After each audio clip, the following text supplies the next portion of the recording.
African MSME growth. Thank you for recording. I forgot to remind us all to do that. So as AMI, we're focused on what mutual value can look like in the context of MSME development in Africa, particularly. So we're all about evidence-backed MSME growth, and I'll share more about that now. I'm going to start by sharing a bit more about AMI, but want to encourage you to please rename yourself in the chat with your location and organization so that when you share later on, we get a sense of who's who and the perspective you might be bringing to the room. So I'll give a really brief introduction to AMI.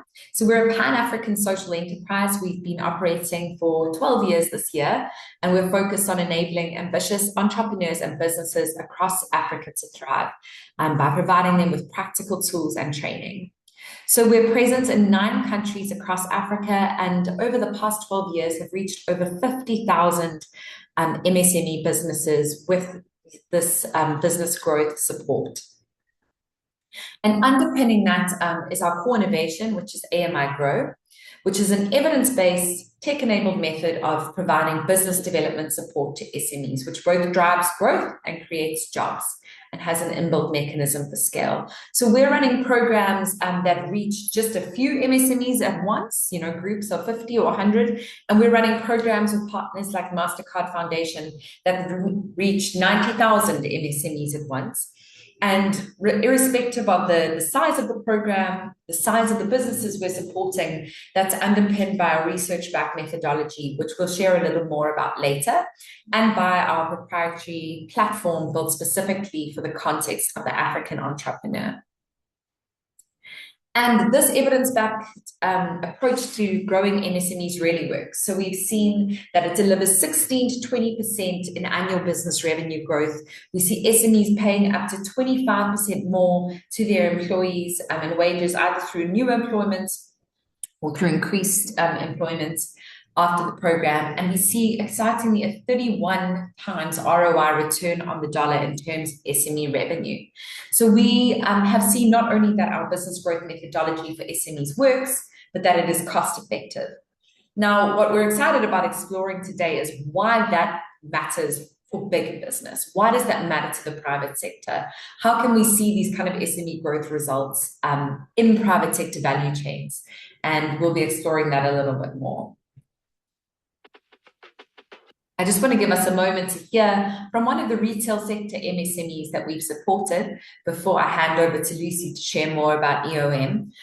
So Wanjiku runs a shop in Karen in Nairobi where she sells both her own produce but also products from a variety of suppliers, from telecoms to FMCG. We're going to hear a little bit more about her experience in a growth program with AMI.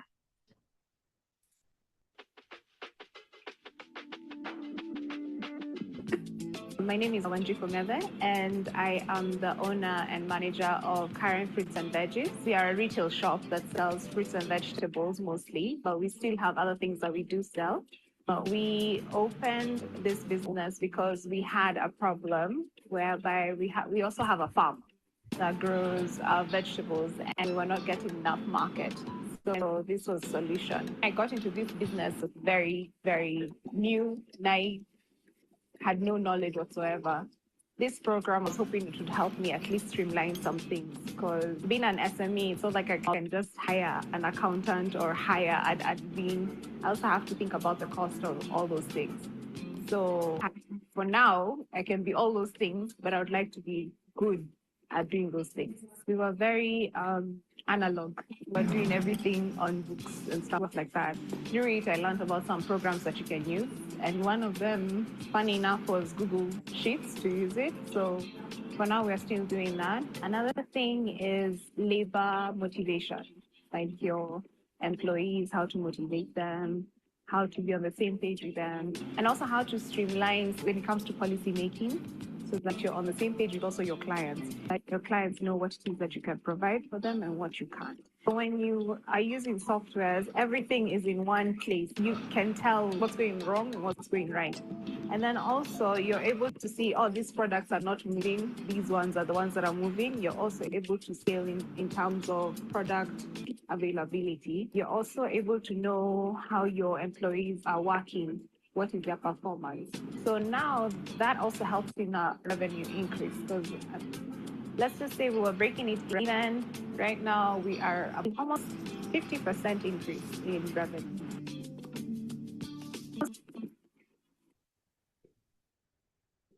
Great. We always love to hear it direct from the entrepreneurs. And I think that's just an example of, we work with tiny entrepreneurs who may be distributing a product just in their very locally to themselves.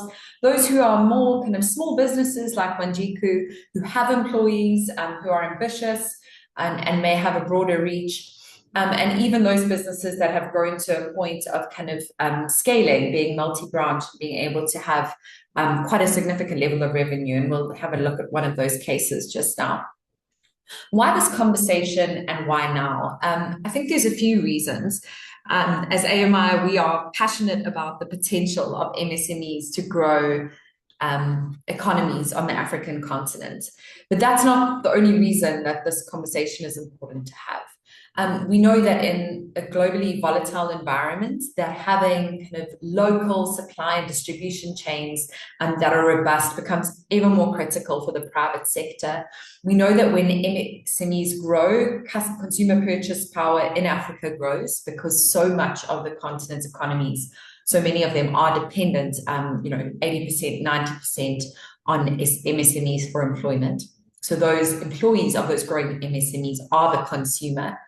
And we also know that MSME support has often been driven by global development, and global development is in flux. Global development aid is in flux. We've seen that with the USAID shifts over the past year and a bit. And the opportunity is now for the private sector to recognize the commercial imperative to invest in Africa's small and mid-sized businesses and to take on that mantle. And we're excited to be exploring that with EOM and their partner Mars, who are really living this out in practice. So I'm going to introduce Lucy Keller, Senior Associate at Mutuality Labs, based in Geneva, to share a bit more about the economics of mutuality and the work that she and her team are doing when it comes to driving big business with purpose. Go ahead, Lucy. Thank you, Andrea. And thank you for setting up the overall view that we want to take here today around what does it mean for a business to really think about how it can drive mutual value. So what does it mean to look at route to markets in a way that both drive impact and also can drive commercial value? So if you go to the next slide, the economics of mutuality is really also a way of thinking about doing business and thinking about the world. And it's what we like to say is a new paradigm. So shifting from value extraction, a way of thinking about business as business success, that means that you can only win at the expense of others. So growth looking good at paper, but at the same time, trust, loyalty, and ecosystems being eroded. So the economics of mutuality challenges businesses and organizations and systems around the world to really think in terms of mutual value creation. So what does it mean to have a business success from a system where everyone benefits? So where you look for employees to thrive so that they can deliver more. When communities are healthy, we find that markets are able to grow. And when suppliers are succeeding, there's stronger levels of resilience. So what we found is that when businesses do good, it actually can help them perform better in the long run. So this is one of the key entry points to this way of thinking about the world, and ultimately the EOM programs that Stephanie, as part of the MARA program, will introduce in more detail. If you go to the next slide, you'll see kind of on a high level how we view mutual value creation. So mutual value creation would be solving meaningful ecosystem challenges profitably. What we mean by this is solving using the firm's capabilities, so what businesses are uniquely able to do, to solve a societal need, a meaningful ecosystem challenge. And one of the things that you'll see is that this is something that's phrased as a problem of people and planet, a problem that people are facing from their perspectives, and to do this in a profitable way. So in a way that has commercial value and can lead to sustainable growth. If you go to the next slide, one of the interesting things that comes from this economics of mutuality is, well, the typical economic model is based off of financial capital. What we found over many years of experience, and on the next slide, well, I'll get there, but a lot of work with Oxford University and being part of a think tank with Mars. But what we found is that actually looking at economics mutuality means that it's not just financial capital, it's also shared financial capital. So what does this look like in a value chain? What are the margins? It's also financial inclusion. We see there's human capital with its health, knowledge, and the well-being of individuals. Social capital, or the quantity and quality of relationships, the level of trust, the type of networks that people have in an ecosystem. And finally, natural capital, so the planetary resources consumed. What's interesting in thinking in this terms is that actually you find that business success, so financial capital, profitability, is ultimately driven by some of these other capitals. So just a practical example we find from our work in the cocoa space is that the productivity of cocoa farmers is actually highly correlated with social capital because farmers that are connected to others, they're able to share information and develop their human capital. And this is one way that actually you can lead to better agricultural techniques, so improving natural capital. And ultimately, this productivity can improve supply chains and help with commercial performance. So one of the unique ways that when you start looking in these terms of capitals is that you see that businesses are very connected to the way that other people are experiencing the world and the capitals that they have. So I briefly highlighted it, we'll see on the next slide, but a bit of the teaser was essentially part of our origin, which is the economics mutuality approach originated from a multi-year research partnership that was part of Mars Incorporated and Oxford University State Business School. And this was when it started out as an internal think tank. And over the years, this economics mutuality approach showed to be applicable in many different areas, and Mars realized that it's essentially a non-rival good. So it's something that actually can bring more value being outside of the Mars organization because doing good through business is something that doesn't need to stay within the principles of Mars and mutuality. So what's been great is we actually have a foundation ownership, and for 6 years I work personally for Mutual Value Labs under the Economics Mutuality Alliance, and we work on a broad range of industries and geographies. But ultimately, what we're always trying to do is help businesses profitably solve meaningful challenges, like broad challenges of people and planet. So maybe to hand over actually to some of the roots of economic neutrality is the Mauer program within Mars, which has been running for over 12 years. So Stephanie was in some of the original workshops around what does it look like to take this EOM approach to the route to market space. So thanks to Stephanie for being here and describing this. Okay. Thanks, Lucy, and hello everyone.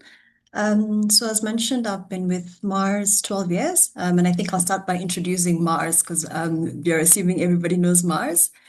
So Mars is one of the most global CPG companies. Yeah. So in Africa, we are known mostly for our Wrigley brands. So that's the chewing gum, PK, Orbit, Big G, Juicy Fruit. So that's what we're really known for.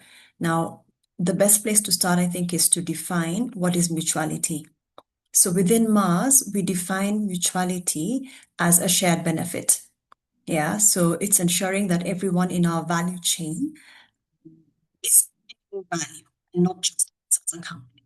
Yeah, and how we bring that to is through Maua.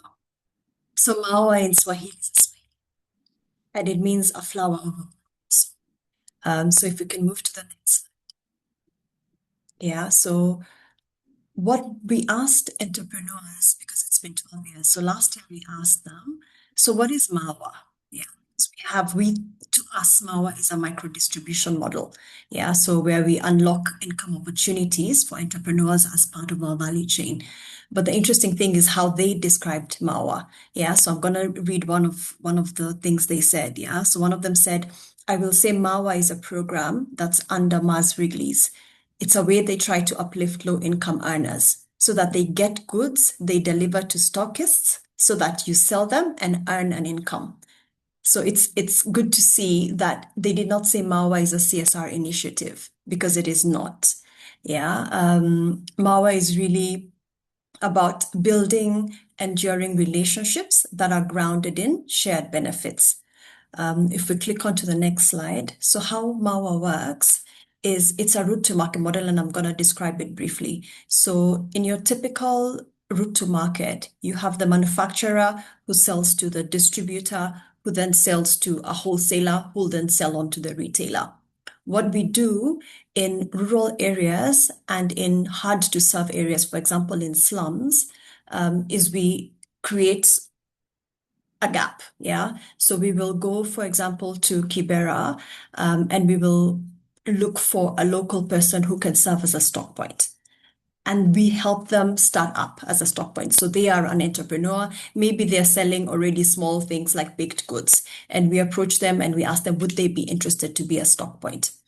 As a stock point, they then recruit with our support other young people in that community who are unemployed, who are perhaps living with disabilities, and then they then sell into those areas that we cannot serve directly. So it's a last mile distribution model. The benefit it has to us is it gives us that extra points of distribution. But the benefit it gives to the community is that it creates an opportunity for them to earn a living income. Yeah, and we've been really successful with it. I mean, it's been 12 years in Kenya. It's been 2 years in Tanzania. And what we do is we distribute margin. So we will give the stock point extra margin that will not typically go to a wholesaler, because this stock point is acting as a hub where all the entrepreneurs are coming in to pick stock, where he will keep data on how much those entrepreneurs have sold. He acts as a hub when we want to train those entrepreneurs through a forum we call SharePoints, and I'll explain that much later. But I think one of the key principles is that everyone in that chain must earn a living income. Yeah, and so far we've had a really strong retention. We have an about 80% retention rate, and 63% of our entrepreneurs are sole breadwinners, which means that the model is delivering for them. It's enabling them to change their lives. The other thing that's unique about Mawa is we don't go at it as Mars alone. So we encourage the entrepreneurs to sell a basket of goods. So if they have an opportunity to sell mandazi, if they have an opportunity to sell soft drinks, whatever they have an opportunity to add into the basket, we encourage them to do it. Yeah, and that also enables them to increase the income that they earn. So on to the next slide. So what's the value for the ecosystem? The value for the ecosystem is increased income. Yeah, it's the knowledge and skills. So every month, every 4 weeks, actually, we will meet with all of the entrepreneurs and we will train them on different topics. Sometimes we'll call in subject matter experts. So like last year, we really partnered with the KRA, which is the Kenya Revenue Authority, to teach them about bookkeeping. We've also partnered with the new introduced SHA system for them to understand why is it important for them to register for the health insurance system. The other thing they get is social connection and support. Yeah, so as they meet, they build relationships. Some of them have started their own saving societies, and that's just like tip of the iceberg of the value they get. And then for us as Mars, it's really reach. Yeah, it's that last mile distribution, and then the incremental sales that we get because we otherwise would not be present in those areas.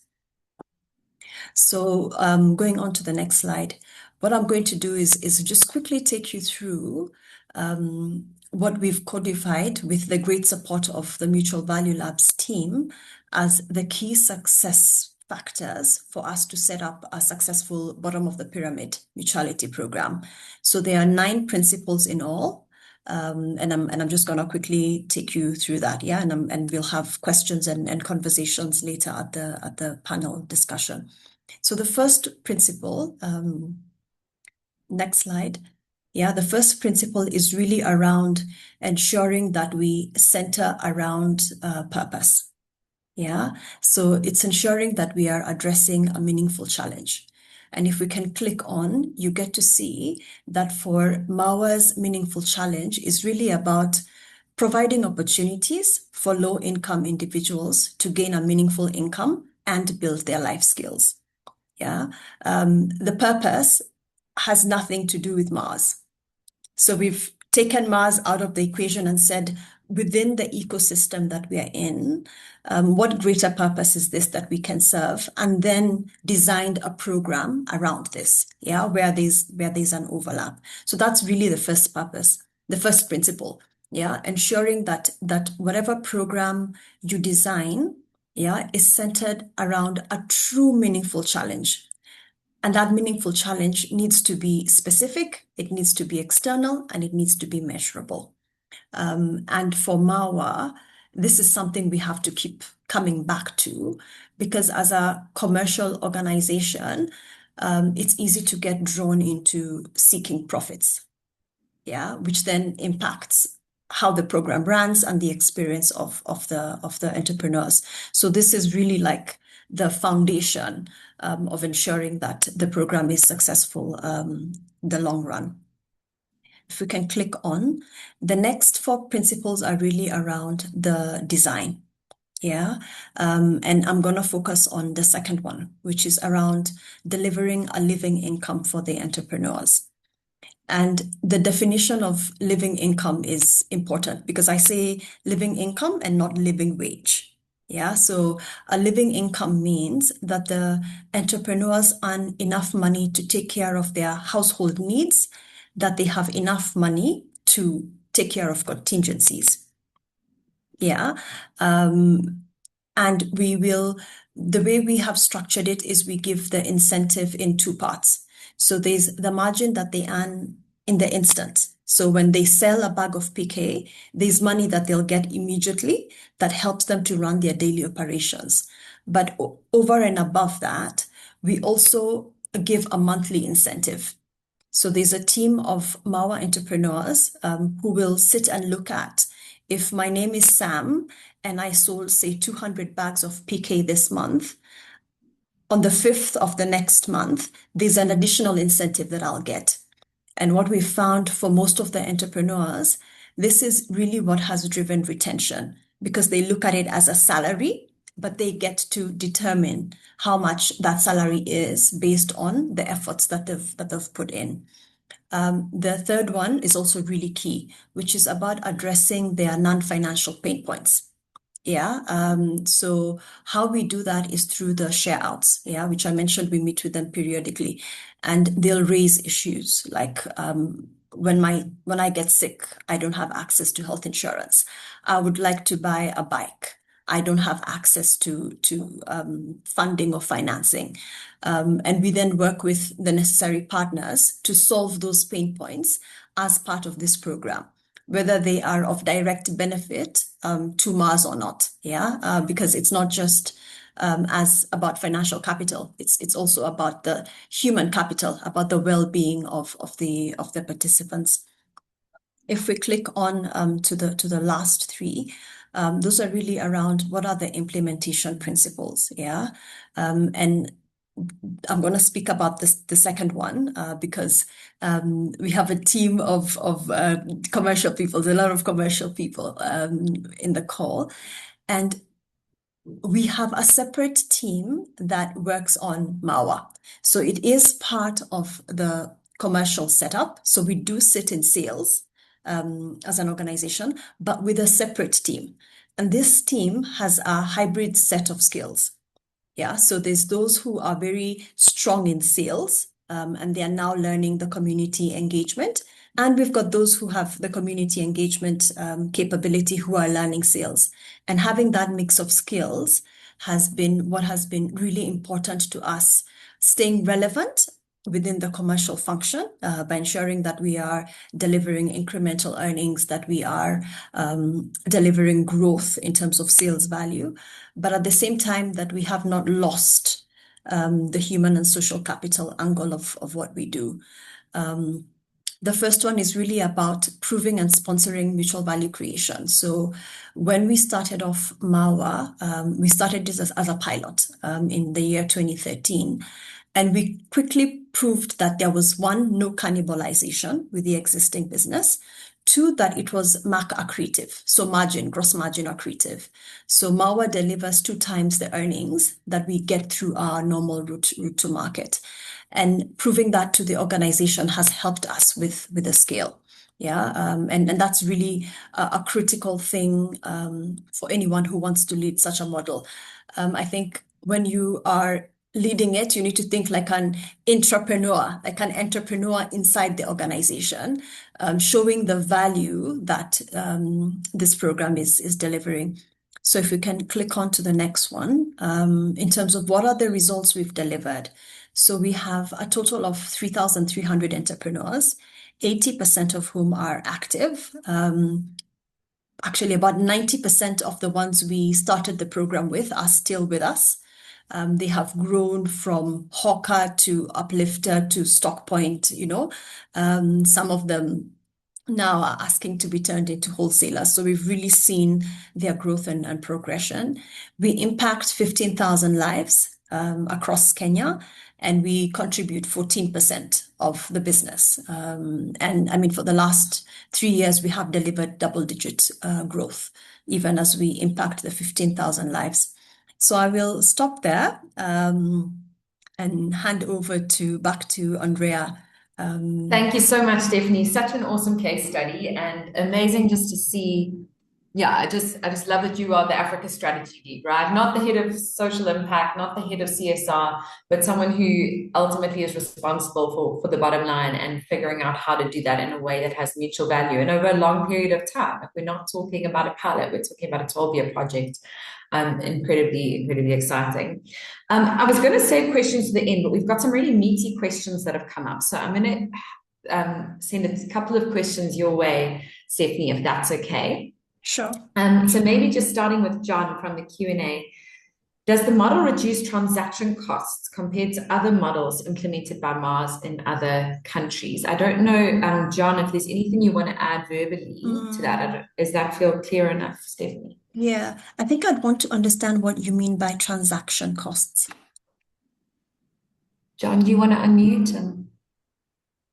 Is John still on you?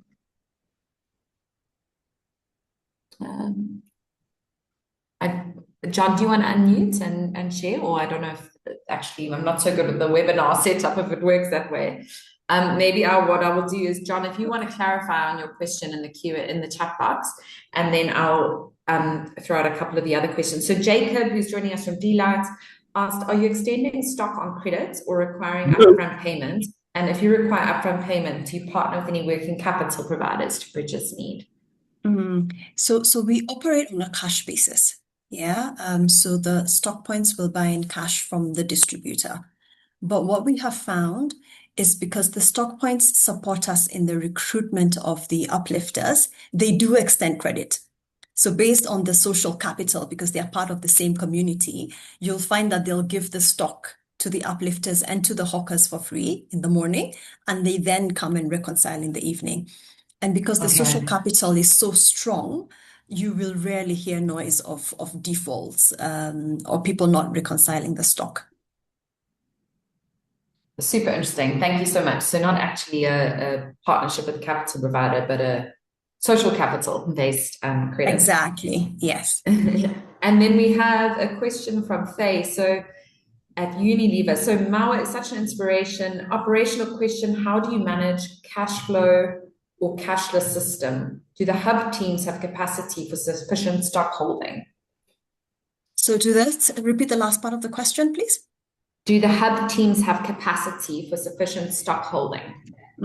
Okay, that's a good question. So the distributor manages all the sales to the Mawa stock points. So as Mars, we are not involved in that relationship.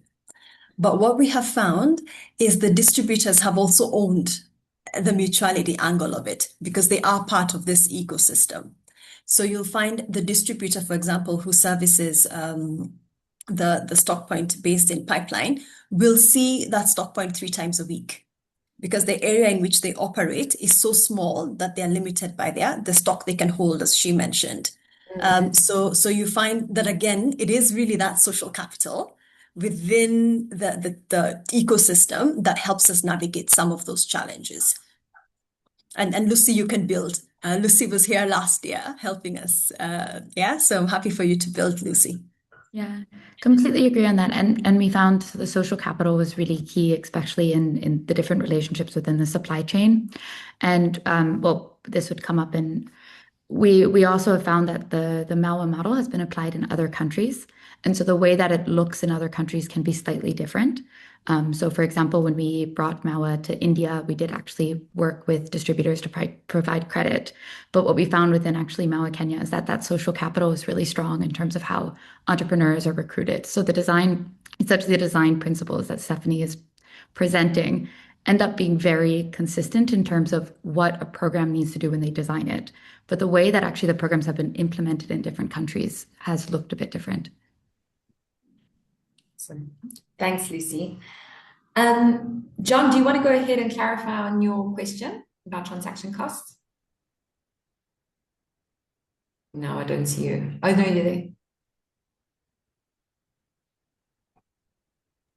Yeah, so first of all, thank you very much for a very enlightening presentation, Stephanie, as well as the team that has put together this webinar.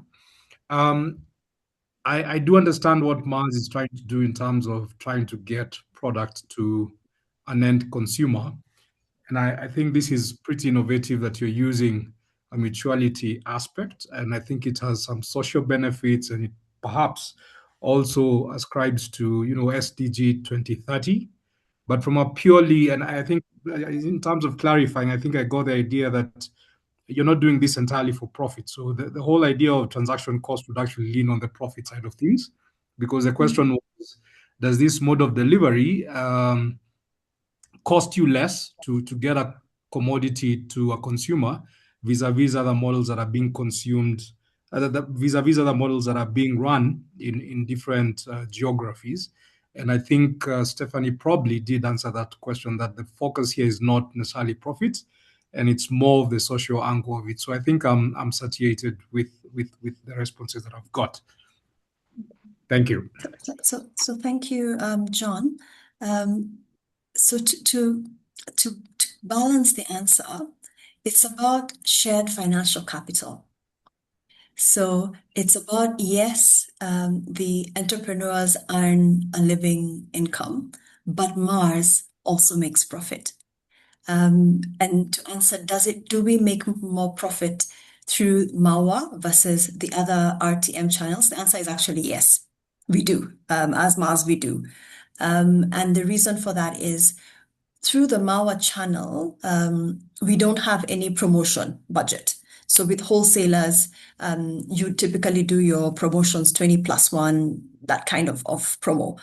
With MAWA, we really don't do promotions. We also have found that we have zero quality costs, so zero product returns, expiries, damaged products that comes through the MAWA channel. So overall, when we do a MAWA P&L, we have found that it is earnings accretive to the overall business, which you would not expect. Yeah, and that's one of the reasons why we've been able to sustain it this long. It's awesome. Thank you so much, John, for the question, and Stephanie for the answer. We're going to have more. I know there are more questions for Stephanie, and we still do have time for kind of a joint panel. So we'll have opportunity for those before we finish. So please do hold on to those questions. We'll also have an opportunity to pull in perspectives from others. I saw there was a great question about, does this work for other types of products? And I know we have some experts in the room, like Delight, who are distributing other products in innovative ways. And so we'll pull in some of those perspectives later.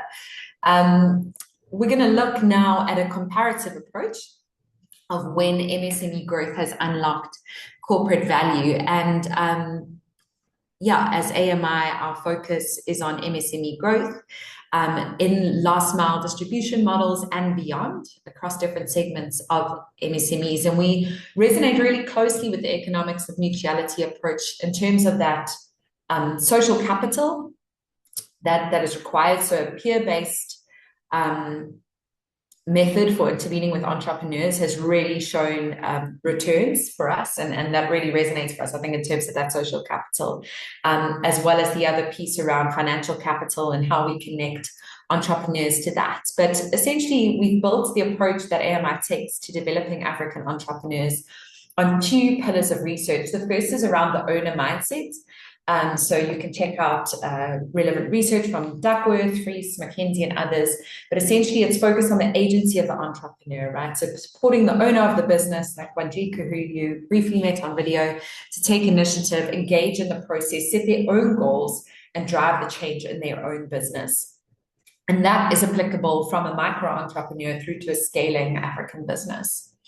And then secondly, in a focus on practices. So other researchers, McKinsey and Woodruff, as well as the World Bank, and soon our own RCT will be released on this in partnership with MIT, show that in fact traditional training has little effect on business performance. So the goal isn't to get a whole lot of entrepreneurs into a training room and teach them about social capital. That's not the goal here, right? It's to support them with the tools to put in place evidence-backed practices on the job. So AMI will diagnose businesses along a set of practices that have been shown to lead to business growth. Can be as simple as I set goal for my business on a quarterly basis. I track every inflow and outflow of cash. They select 4 or 5 that are highest priority for them, and we give them tools to help put that in practice. And that's delivered through technology, which may be WhatsApp or a digital platform, depending on the entrepreneur, as well as through live learning opportunities and peer meetups. And we've had exciting opportunities to implement this in a private sector context. So a couple of years ago, well, quite a few years ago now, we started working with Uber generally. We worked with their driver partners in Kenya and South Africa during the COVID pandemic, when they experienced incredibly high volatility of income, of course. So we ran a personal finance programming with women driver partners in Kenya and South Africa. And that for Uber was really about driver loyalty, supporting their drivers in a difficult time. That relationship with their drivers is really important. But that work translated in South Africa into something really interesting with Uber Eats, where Uber Eats came to us and said, look, we're losing opportunity for the portion of sales that we take off food sales when it comes to these SME businesses. Because we see that, your KFCs, or in South Africa, your Steers burgers are getting a big share of the Uber Eats platform sales. But we think we can expand the overall pie by helping MSMEs to really know how to perform on this platform, how to market themselves through the platform, how to get the operations in place that enable them to respond timeously to Uber Eats platform-based orders. And we want to support SMEs to increase their sales through the platform for our own benefit. They're a private sector company. We were working with their marketing team. It was entirely within the marketing team. So it's for the Uber Eats benefit, and for, of course, the benefits of the MSMEs also. So we work with entrepreneurs like Tinashe and Zondo on a practice and mindset-based program delivered through live virtual learning labs, through tools delivered to them via their mobiles on the AMI app, and through peer meetups to help these entrepreneurs put in place the practices that have proven to lead to business growth. It was really interesting because it was really data-based, right? Uber Eats, we signed a data sharing agreement. They shared us business level performance data on the app. We selected specifically businesses who had shown some traction, but could be winning more on the app, and Zondo was amongst those. And after the program, we saw that 80% of the MSMEs participating attributed performance improvements in either revenue, profitability, job creation, or another KPI that was key to them to the AMI program. So there's Zondo, right? So that's a local eatery. But they're on Uber Eats. And in 2024, we saw that that was post-program. They created 3 new jobs and moved their store to a more favorable location to reach more clients. So clear benefits for the entrepreneur as well as for the private sector organization. So I'm going to pause now for the team before we get into the panel, a chance to hear from you. So I'm going to ask the AMI team to launch a poll as to why this is of interest for you. So team, go ahead and launch the poll.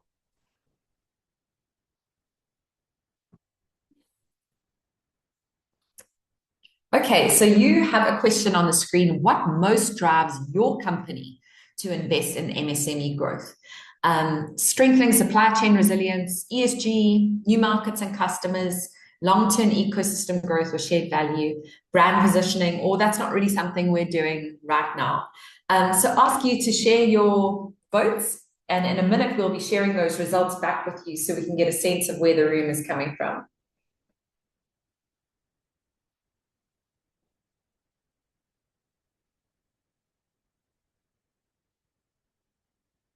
Okay, so feel free to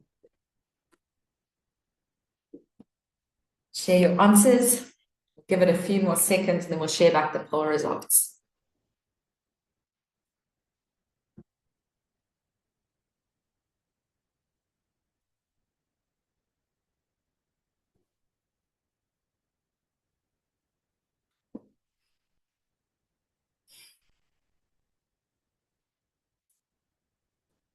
Okay, host team, do you want to share the results and we can have a look at what we all voted?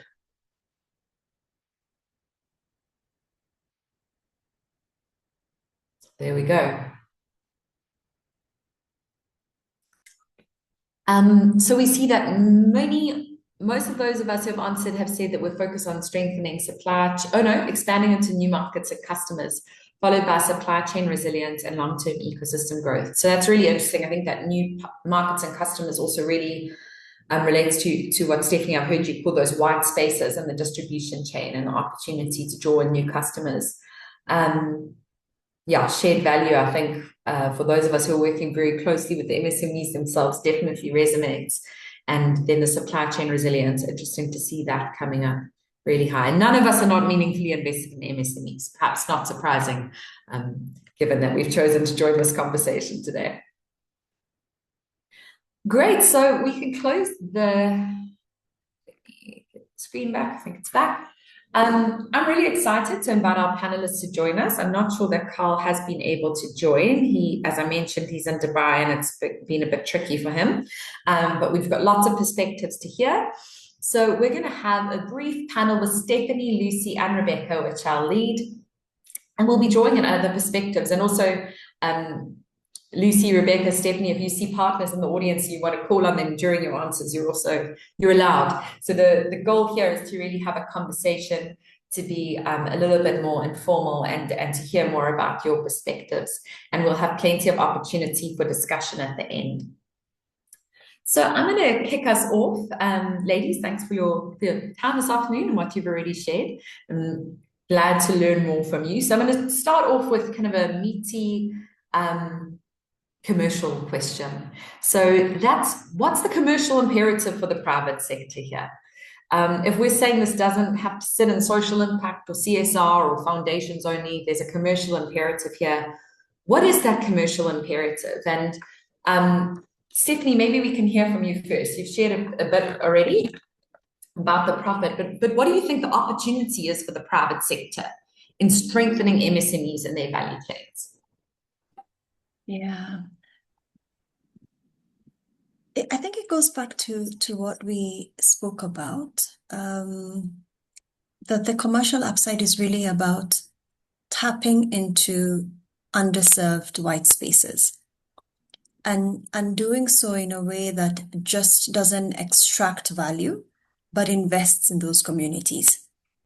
Yeah. So in the case of, say, Kenya and Tanzania, where we've had like real experience, it's really about going into those informal settlements, going into those rural areas, and creating jobs. Yeah. But at the same time,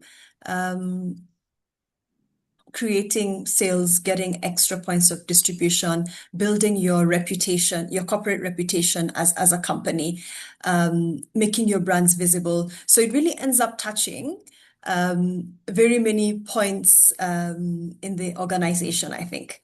Yeah. And if you may allow me, my GM has joined the call. So Ismail, we'd be really glad to also get your perspective from a helicopter view. Yeah, so in Ismail Bello. Oh, hi, Steph, and hi, everyone. I hope you can hear me. So I believe I'm calling under the name of Steph actually as well. So may not be able to spell my name. Yeah, I think for me, firstly, thanks for organizing this. And Steph told me about this and also shared the AIMI initiative with me. So well done to everyone who is behind all of this. So I think for me, the big element and working for Mars is bringing our principles to life, right? So I think for a lot of those who are familiar with our business, we run our business through what we call principles. And these principles are how more than 100,000 associates in different parts of the world drive it. we are challenged every day to try to bring this to life, right? So, and one of the key part of this is the mutuality principle, right? Where we say, if we establish a mutual benefit, it's gonna last forever. So we always challenge ourselves to live to this on a constant basis. And I think the program, however, that Steph shared today is a practical demonstration of bringing that principle to life. So literally everyone in the organization is proud of it. And to answer your question, I think in a way, it's also about bringing credibility to what you believe in as an organization. That for every member of the organization to be able to point to something as a demonstration of what the company stands for, right? So this is what makes it enduring, and this is what makes it exciting as well, for us to see that we're adding value back, to the society. So the credibility element is important. The practicality of it is important. The fact that it endures is important, and for you to make it enduring, it needs to be profitable as well. Yeah. So I'm gonna keep quiet there. We'll still be on. No, I really value that, Ismail. Thank you. And I think, thank you. Yeah, the longevity of the initiative, it kind of proves the point, right? It's like you don't often see, I mean, you do see, but you don't often see CSI pilots that are championed by a business over 12 years and contribute 14% to sales, right? And I think that point that you made of value being mutual, resulting in a long-term future for the initiative is really exciting.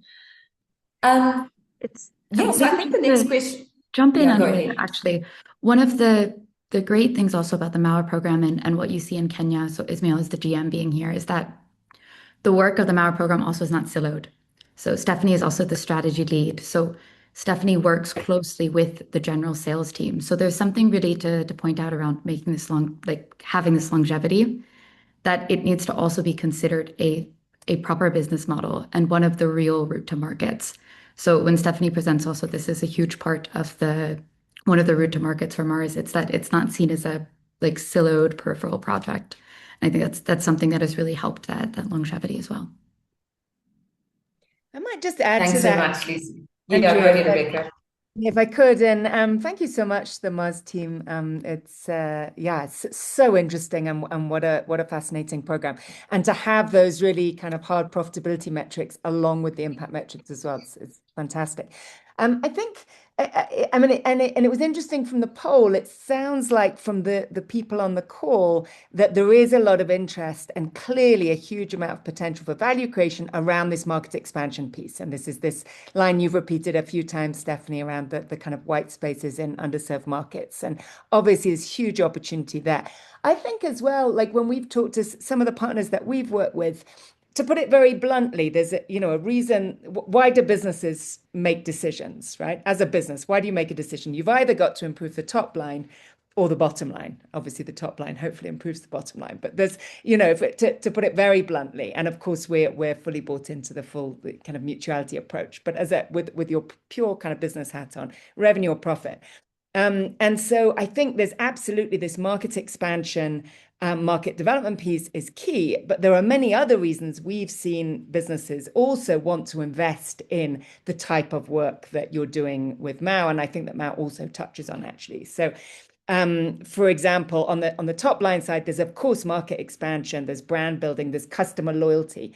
We've worked with a few banks actually that work to build their SME customer base, and they saw a real increase in NPS, Net Promoter Score, key metric for customer loyalty.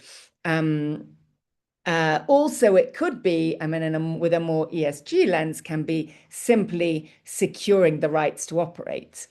And obviously, then there's different ways that can happen. So particularly in a resource sector, I take your point, Lucy, at the beginning, that has historically sometimes been extractive, but we have seen resource companies starting to think about how can you secure those rights, but do it in a way that can also tick off some of these other business boosting metrics as well. So that's on the top line. Then on the bottom line, of course, you've got a whole stack, particularly working in the kind of markets that we're working in, a strong case for reducing risk. So improving your bottom line through reduced risk, whether that's around supply chain. I think supply chain was the second most popular kind of in our list in the poll. But, it's sparked by COVID and with increased global uncertainty, supply chain risk is obviously top of mind for executives and really working on building out those local supply chains, particularly in ag and other kind of more resource intensive industries. And then political reputational risk. We had a really interesting conversation with a company we're hoping to work with moving forward that had a particular kind of political risk goal in a particular company where they really wanted to build their relationship with the government, but at the same time wanted to build out that market development piece. So they had that kind of dual focus area. And then, of course, compliance and all of those. So, and I think I know that your next question, Andrea, is around some of the risks of doing this, and I'll come back to that. But just to link this point is that I think that can be one of the challenges for companies and why it's so interesting. I mean, your presentation is so interesting, Stephanie, and I would, in humility, because I don't know the model well, but guess that maybe one of the reasons that Mao has succeeded is because you've brought together, it's almost interdisciplinary, and you've thought about it strategically from that kind of multidisciplinary perspective. So it's not just a sales or marketing question, it's kind of sitting within the sales and marketing team, but you're also thinking about these other pieces. And I think that can be what, when we've spoken to corporate partners around this kind of question, is it's what can be challenging, because, where does this sit in a business? If we think about, a bank, is this a credit team credit worthiness question? Are we focusing on improving SMEs so that their loan repayment rates improve? If it is, that's a question for the credit department. Or is it a loan conversion question? Do we want to improve the rates that account holders shift over to being borrowers? And if so, that's a kind of sales marketing question. And so figuring out kind of where that value sits and getting those people to the table, it seems to me like that's perhaps one of the biggest challenges. And it's been so interesting to see how you've navigated that at Mars. I'll pause there. Thanks, Andrea. Awesome. Thanks, Rebecca. And yeah, I think leading on from that, my next question for the panel is, if there's a great commercial imperative, why is everyone not doing it? So what do we think are some of the barriers to the private sector in Africa investing in MSME growth? Do you want to start, Lucy? Yeah, so what we find is that, well, one of the big barriers is basically proving the commercial value. So being able to say, this is something that works. And we find across lots of projects that ultimately, like, working with businesses for the economic neutrality to start to shift the thought towards what is mutual value creation. One of the big barriers we have is this idea of short-term profit and long-term profit, and that short-term and long-term value. So what we find is that what's really key for the programs is understanding what is going to be the short-term value, how does this fit into what the business is working on, and then what is the long-term goal. And one of the other things that is really required here, and I think Stephanie also talked about this a bit, but being able to prove the impact that you have and how much it connects to the business model. So when you set up the programs, being able to understand to what extent it actually is impacting your sales, the white spaces you have, the areas you're distributing to. This is really foundational and being able to communicate to the business around where you can go. And we find this is a success factor in some of the other ways that, because when Mawa has been taken to other countries, being able to show that this has value and that this makes both business sense and sense for the ecosystem is really key as a tool to communicate and bring forth investments in the space. And one of the things— Thanks so much, Lucy. Yeah. Yeah, go ahead. Yeah, and one of the things we've also been exploring broadly, so from route to market programs, and also mentioned briefly some of the stuff around small scale agriculture, but what does it mean, like, one, for big businesses to be able to do this? And then what are some of the barriers beyond route to market for how to invest in small businesses? So we're working also on a discovery fund at the moment around how you can invest in more of the agricultural sector when the businesses are very small. So it's not necessarily investable because things are very siloed. So it's something that we're testing and working on at the moment around what does it mean to make things investable beyond a route to market space, because this is also one of the challenges with micro and small medium enterprises, that they're very siloed and they may be doing great things, but they're not all necessarily connected. So. Thanks so much, Lucy. Anything that you've encountered as a challenge in buy-in, Stephanie? Yeah, I think first to build on Lucy's point, one of the other challenges is really the kind of mindset paradigm shift. Yeah. And by that I mean there's a need to shift from a CSR kind of handout giving to a long-term thinking around creating shared mutual value. Yeah. And as well as the shift from thinking of the firm like as the center of the ecosystem, to thinking about purpose. Yeah. So as Ismail said, to it being an expression or how we bring to life the principles that we espouse. Yeah. And the patience to measure results, not in weeks, yeah, but in decades. Yeah, because even for Mawa, I saw a question from Patrick Obath around how long did it take us to create economic value. For Mawa, it took us about 2 years to break even. Yeah, so the first 2 years were really us investing. Yeah, investing in the entrepreneurs. Most of them didn't have any sales capability. So also the patience to understand that it will take time before the model can really start generating its own value and being self-sustaining. Yeah. So thanks so much, Stephanie. I want to open us up a little bit to looking at other comparative perspectives or models that we've seen work.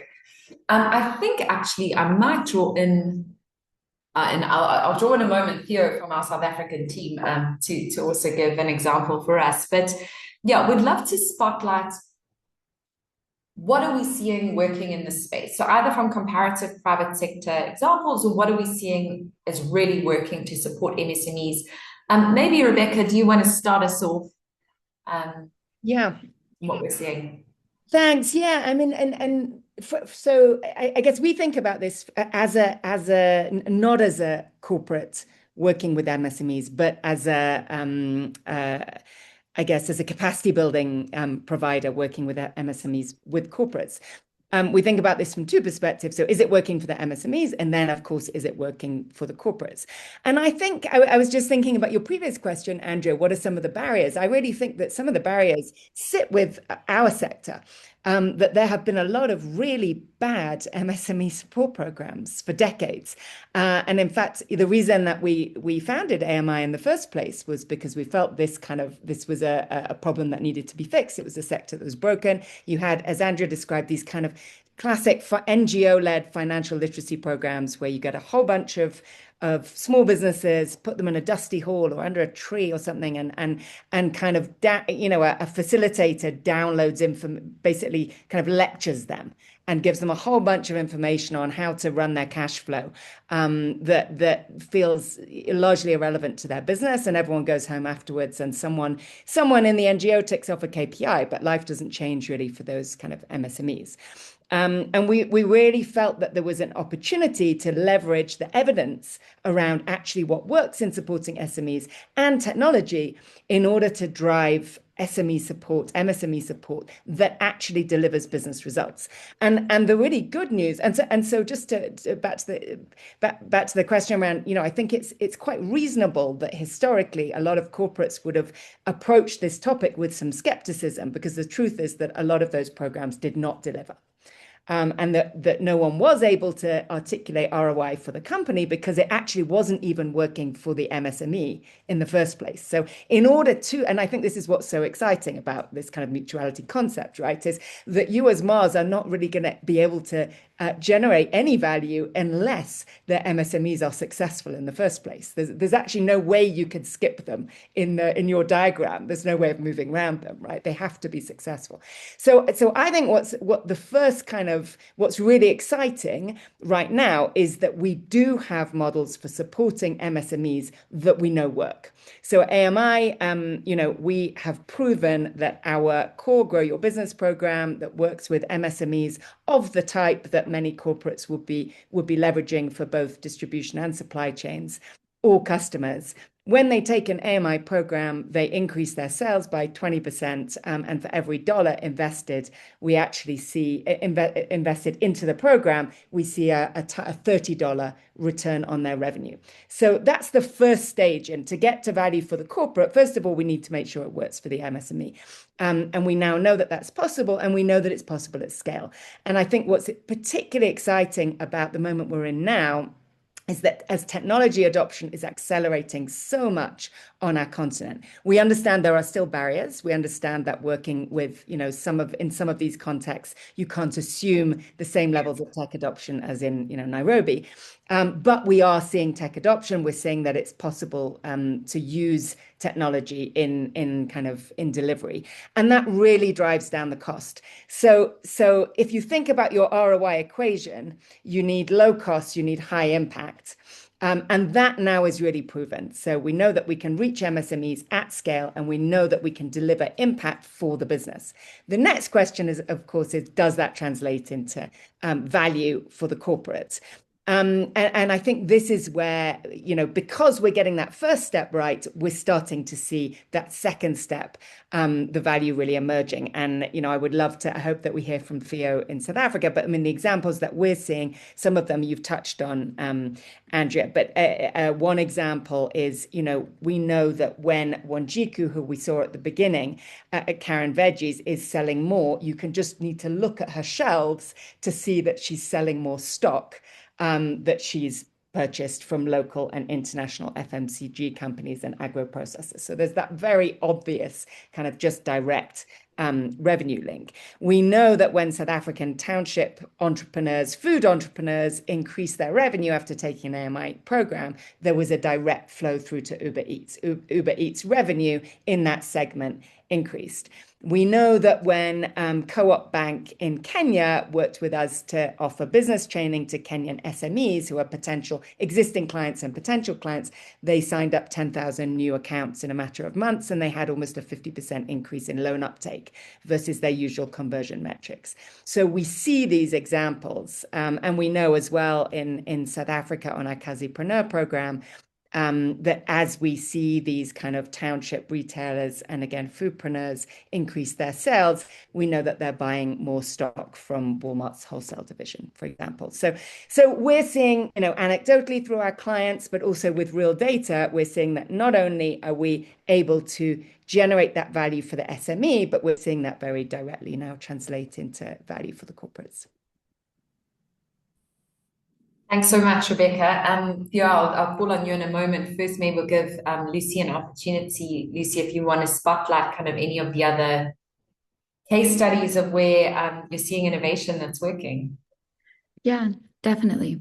So I think overall, when it comes to looking at these programs that scale and how they apply to different geographies, what's interesting is that there are some commonalities. So when Stephanie presents these design principles, that first one around what the purpose is, we found that actually in programs that are successful, that becomes really part of the core. So when MAWA has been taken, for example, to India or to China, the purpose looks a little bit different. And as a result, the structure of the program is a bit different. So what we find is actually by entering with this idea of, okay, well, the meaningful challenge cannot be based off of you. It needs to be based off of the circumstances of the people. Then the program in India, because we saw that the mom and pop shops were struggling with digitalization and access to credit, the program in India becomes more structured around access to credit, right? And then that becomes baked into what are the challenges that mom and pop shops are facing in this specific circumstance. So coming in with that principle is really, really key. We found, for example, also in the China program, this one looks a little bit different. So the China version of MAWA actually is really exciting. It won a social value award, I think 2 or 3 years ago. Would have to check the exact one, but it was great to see because that one also was working with youth that moved back to rural areas, and they understood that they wanted to come back to the rural areas with a job they were proud of. So they were also training the uplifters there to also be able to advise the mom and pop shops. So it was really great for Stephanie also to talk about, well, what is it? What does malware bring? It also brings a closeness to the consumer, right? So there is something interesting that the uplifters there can actually advise the different shops on different displays. And it becomes baked into the business model in a slightly different way based off of the settings. But ultimately, it really connects to kind of what is that purpose. And we do find also that entry point of needing to deliver the living income. So that one that Stephanie pointed on is really important for these types of route to market programs, because the people that we work with are entrepreneurs. And that is one of the things that you need to facilitate. And so building programs that don't enable them to be successful entrepreneurs is not very productive. So for example, we don't see it works when entrepreneurs are expected to only sell one thing. Encouraging them to have a wider basket, encouraging them to be able to develop their own ways to sell, their own markets, and not like restricting them. Like that's really a key fundamental part of, and that comes from that purpose principle of you are doing this in order to improve the lives, the living income, the life skills of different people. Yeah. Awesome. And I think that this idea of expanding the pie, right? So it's not this idea of, well, you can only sell this gum. I've heard you talk about this before, Lucy, when you work with entrepreneurs. It's not kind of mandating you must sell the Mars product, but it's providing this opportunity to expand the overall pie in these hard to reach spaces. Yeah. I'm going to call for a moment. So one of the Andrea, go ahead, if I could just build in a point to what Lucy has just shared.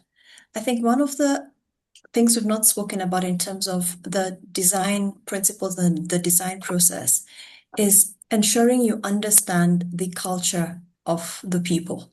Yeah. And I think for Mawa, we did that through an ethnographic mapping. Why that matters is when we took Mawa to Tanzania, we were unable to land it exactly the way it works in Kenya. Because the gender norms there are different. So whereas in Kenya, we could recruit the women directly because we have 40% women within the program. And in Kenya, we could approach them directly. We could not do that in Tanzania. Whereas we could recruit entrepreneurs off the street in Nairobi or in partnership with churches, we couldn't do that in Tanzania, because they had this kind of setup of community heads and community leaders that we then had to map into our recruitment model. So that whole piece of ethnographic mapping is really key as you're looking to replicate or set up a new program. Yeah, and this needs-based approach, I think we've also seen that, and we apply a diagnostic at the beginning of every program. And it's, while some challenges are going to be common, one that we see as financial tracking mechanisms for entrepreneurs is like almost every program we do, we need to work on financial tracking mechanisms. Others are so context specific, and gender norms is often one where we partner to intervene with women-led entrepreneurs. I want to open us up to some of those who are in the room. We're getting some case studies shared in the chat also, and going to really take us to a more informal and conversational space, so we can still hear from our panelists if you want to respond to something you've seen in the chat. And I'm also going to draw on a few of those who have shared perspectives. Jacob, maybe you're working kind of squarely in this space. You've shared a challenge that you've experienced. That working capital was a challenge that you had to solve for the MSMEs. Do you maybe want to unmute and share some of the learnings that D-Light has had specific to this or other? Yeah, sure. Thank you everyone for the contributions and the great session so far. I think our business is very much in the category of these organizations are essential to our model. We're not really able to operate without them, and doing distribution for the type of products that we manufacture and sell, just by definition, they need to be getting very far into the last mile, into places where customers without access to electricity are frequently shopping and able to interact with the products.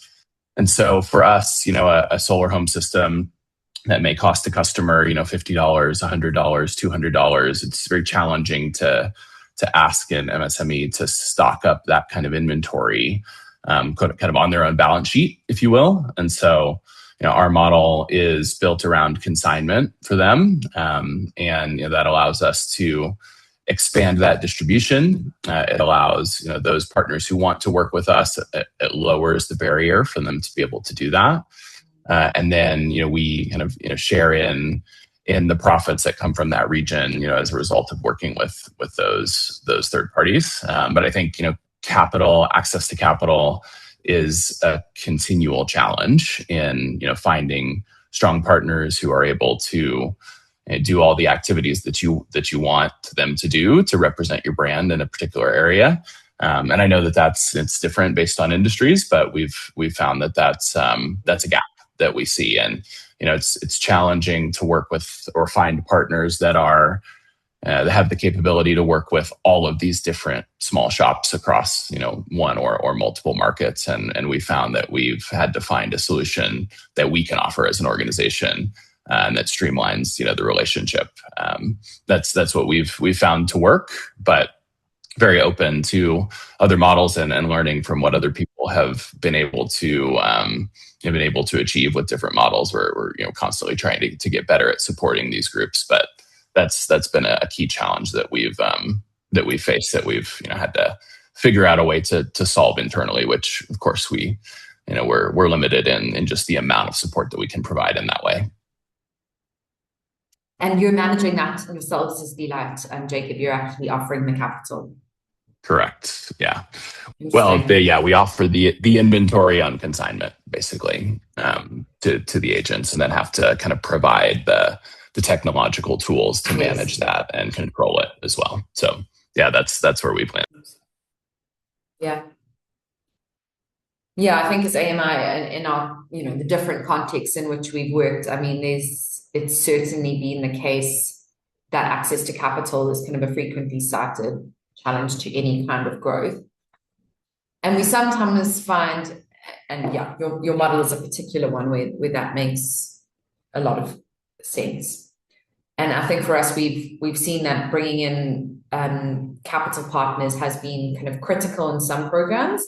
And then in some programs, we found that kind of a segmented approach is required, where there's assumption about needing capital, and some entrepreneurs, upon kind of diving a little deeper into what that means or into opportunities for organic growth, elect out of accessing capital, whereas those, who are ready to take on finance, we can pathway them on to kind of the most suitable kind of finance for them once we've helped them to identify what that is.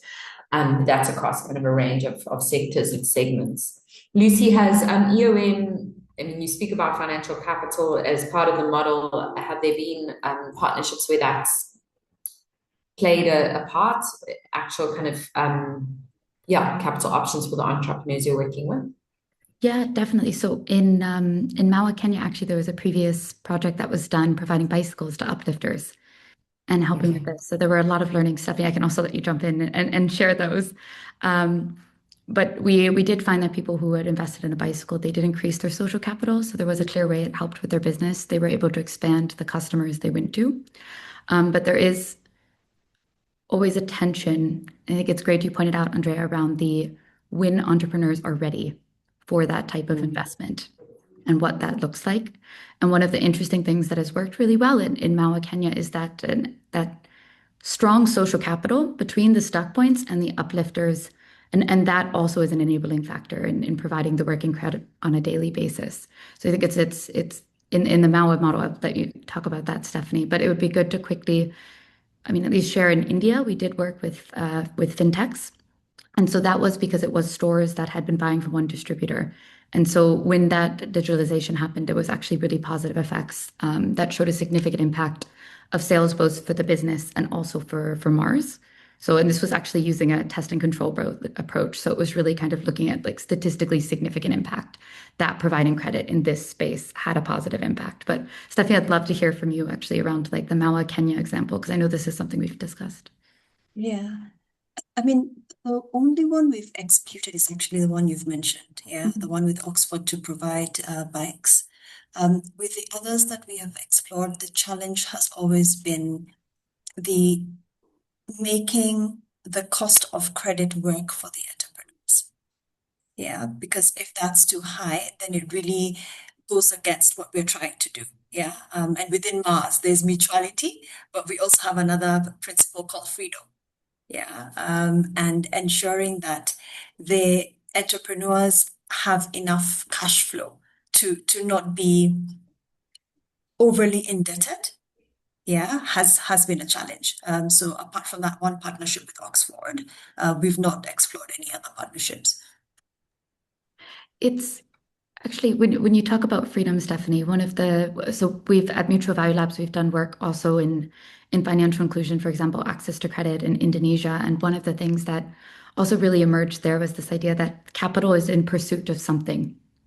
So understanding for the entrepreneur that capital is part of an investment they make in equipment or working capital and investment in what you're going to sell, but being able to tie that in terms of what investment are you making it in beyond just providing credit for the sake of credit? And that's also it allows people to have the freedom to decide where they want to invest and where that risk is taken. Around the topic of kind of corporate incentive to participate, Theo, I want to hear your thoughts. So our kind of work with Uber Eats translated into additional work in South African township environment in partnership with Walmart, which Theo Mabaso is on the call and he's leading that. And Theo, oh yes, you're at the top there. You're really thinking about how to crowd in the private sector to this opportunity. And I know you're really passionate about the size of the prize for the private sector. So bring a really commercial approach and come from the private sector yourself. So love to hear your perspective on this, Theo, in the South African context. Why should the private sector participate? Maybe just a minute of context on what the Casapreneur project is and why the private sector would be excited about participating. Yeah, thank you, Andrea, and good day, everyone. It's been quite fascinating to hear some of the challenges, which are very similar here in South Africa. So just a little bit of context around the South African market. Corporate South Africa spends about between $3.5 to $4 billion annually in uplifting and supporting SMMEs.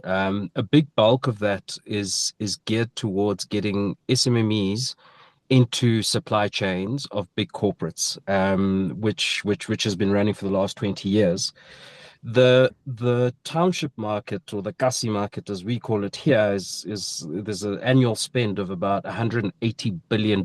So what's happening is corporate South Africa is understanding that their biggest growth is going to happen within the townships because that's where the majority of the people reside and sort of work. So everybody's rushing to see how they can get involved for three things, essentially. If you've got products, it's all about route to market. Some have got market share and they want to protect that. And some are looking at a market share growth, so a bit of competition. So what we've seen happen is which is very strange, is we've seen corporate South Africa do all the corporates doing the same thing. So what they'll do is, what they understand is impact is go into a small shop in the township and paint it with their logo. Obviously that's visibility for the small shop, but at the end of it, it's sort of more promoting the brand. And we see that happen over and over again. And what we're trying to do as AMI is change that mindset from a corporate point of view. So we've built what is called the Casapreneur Impact Project, which is KIP for short. And its objective is to build the social compact with the communities in which the brands have access to. And its other objective is to assist brands in making sure that they can, grow their market share, protect their market share in a more impactful way, in a way that creates impact, and that's where we come in as AMI. So the KIP program is multifaceted. We work on personal development, we work on business tools and skills, we work on the technical side of it. We also work on the compliance, and it's centered around 6 high growth and high strategic sectors within the township space. And because we had done some great work with Uber Eats in 2023, we saw that, you know, naturally we've got some sort of experience within the food space. We decided to start with the foodpreneurs. So if you are baking, even if you're baking at home and selling outside, if you are in the catering space, or if you have a small, let's call it food outlet, you're able to participate in this program. We went out to market to try and find 200 entrepreneurs, and we were overwhelmed. We had over close to 5,000 entries of people that were sort of asking for this kind of help. And the reason for that as well is because the 3.5 billion that is spent by corporate South Africa every year, it excludes these entrepreneurs, because a lot of the township entrepreneurs are B2C type entrepreneurs as opposed to B2B entrepreneurs. So they're always sort of left out, and government's going to pick up the pieces from their side. So we saw a huge opportunity, and obviously the way that AMI is built, our tech and touch approach allows us to reach for scale, and also reduce the cost to serve for the client. So we've got 200 businesses, 200 businesses plus who are in Gauteng, which is primarily Soweto and the likes. And we've been running the program now for since September. And the feedback has been amazing, because we're always sense checking with the entrepreneur on the journey, because entrepreneurs are different, especially in the township, because there's a lot of nuance that you've got to understand to be able to get them going. On the brand side, on the corporate side, we've had lots of conversations with corporate South Africa, different types of corporates. Obviously, strategically, we are working with CPGs because these are foodpreneurs. And one of the partners that we have is Tiger Brands, those that know Tiger Brands here in South Africa. And we're in conversation with various other sectors, like the financial sectors, which is banks, and also the telcos, who have an interest in this particular market. Yeah, so yeah, the challenges are pretty much the same. The questions are, well, where's the ROI, and has it been proven that, you know, I can make an ROI if I invest in developing these entrepreneurs and get my product into their hands. And then obviously the second one is mindset shift. You know, I like the point that was made about the communication, and what we found here in South Africa is that you've got different I think I people. might have to cut you off. I'm sorry, because I see we have just 1 minute to go. But anyone Okay, who's no problem. interested in how we're thinking about SME growth in township context in South Africa, and particular for consumer, where there's consumer goods partnerships, please do reach out to Theo Mabaso. But I want to just have one moment for a call to action before we wrap up. I feel that we could be in conversation for much of the afternoon. But Lucy, maybe 30 seconds for each of us to explain how you will be sending out a follow-up email with our emails after this, but how participants can engage with us after this. Do you want to go first? Yeah, first of all, thank you all. This has been a great discussion, and it's really exciting to share with you the MAUA program. Our call to action would basically be, please reach out. We'd love to have a 30-minute call with you and kind of discuss challenges you're having around this.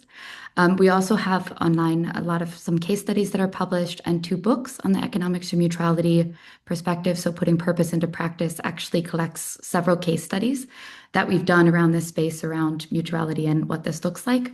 And finally, I think we discussed a bit around what it takes to have people that can champion this. So both on like a leadership type side and large organizations, we have an executive education program. And actually, Stephanie was part of a boot camp that we started running last year around that really specific requirement of having both the ability to be commercial and also understand what it takes to kind of work with ecosystem challenges, where we had actually people solve a real life challenge for a business. So that would be the call to actions, and thank you. Thanks so much, Lucy and Stephanie. And on the AMI side, if you're thinking about how to do MSME growth that really works at small or really, really large scale, in order to expand your reach or to secure your supply chain, we'd love to talk to you about it. You can add me on LinkedIn, We're also going to send out a follow-up email to all our attendees with my contact, and really happy also to have a 30-minute chat with anyone who would like to about partnership together. All that remains, though, is to thank you so much, Stephanie, Lucy, and Rebecca, for your time and your sharing, and for all of so many of our attendees who stayed with us for the full 90 minutes. Such a joy to be able to dive into longer conversation. I hope to have more opportunity to connect with you in detail. And yeah, if this has been valuable, if you want more of it, please express that to us, because we'll be picking up on that and seeking to build a bit of community around this topic. So we'd love to hear from you. But otherwise, have a fantastic Thursday afternoon. I think it's afternoon for all of us. We're all in Africa, it looks like. And a great weekend after that. Thank Bye, you. everyone. Thanks for as well. joining. Bye. Bye-bye. Thank you. Bye.